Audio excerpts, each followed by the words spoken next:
മലബാർ കറിവേണ്ടിലേക്ക് സ്വാഗതം. ഇന്നത്തെ റെസിപ്പി നാടൻ കറി, പുളിങ്കറി. അതിന് വേണ്ട ഇൻഗ്രീഡിയൻസ്: ഒരു പപ്പക്കായയുടെ പകുതി എടുത്തിട്ടുണ്ട്, ഒരു നേന്ത്രക്കായ, 2 ചേമ്പിൻ്റെ താള്. ഇതൊക്കെ കഴുകി നമുക്ക് കട്ട് ചെയ്തിട്ട് വരാം.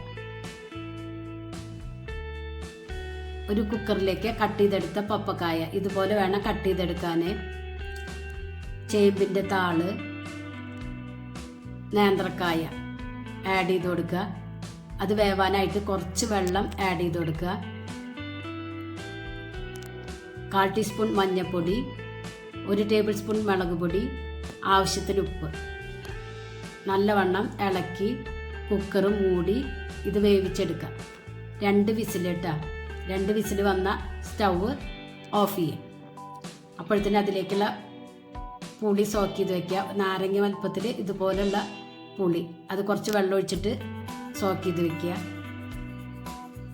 ഒരു പാനിലേക്ക് 2 ടേബിൾ സ്പൂൺ വെളിച്ചെണ്ണ ആഡ് ചെയ്യുക. അതൊന്ന് ചൂടായി വരുമ്പോൾ 1/4 ടീസ്പൂൺ ഉലുവ, 1/4 ടീസ്പൂൺ ഉഴുന്ന്, 1/4 ടീസ്പൂൺ കടുക്, 2 വറ്റൽമുളക്, കറിവേപ്പില. കടുകും ഉലുവയൊക്കെ ഒന്ന് പൊട്ടി വരുമ്പോൾ സ്റ്റൗവ് ഓഫ് ചെയ്യുക. അതിലേക്ക് 1 ടേബിൾ സ്പൂൺ മല്ലിപ്പൊടി ആഡ് ചെയ്യുക. നല്ലവണ്ണം ഇളക്കി അത് മല്ലിപ്പൊടി ഒന്ന് മൂത്ത് വരുമ്പോൾ സ്റ്റൗവ് ഓണാക്കുക. അതിലേക്ക് സോക്ക് ചെയ്ത് വെച്ച പുളിവെള്ളം ആഡ് ചെയ്ത് കൊടുക്കുക. നിങ്ങൾക്ക് വെള്ളം എത്രയ്ക്ക് വേണോ അതിനനുസരിച്ച് ആഡ് ചെയ്ത് കൊടുക്കുക കേട്ടോ. ആവശ്യത്തിന് ഉപ്പിട്ട് കൊടുക്കുക.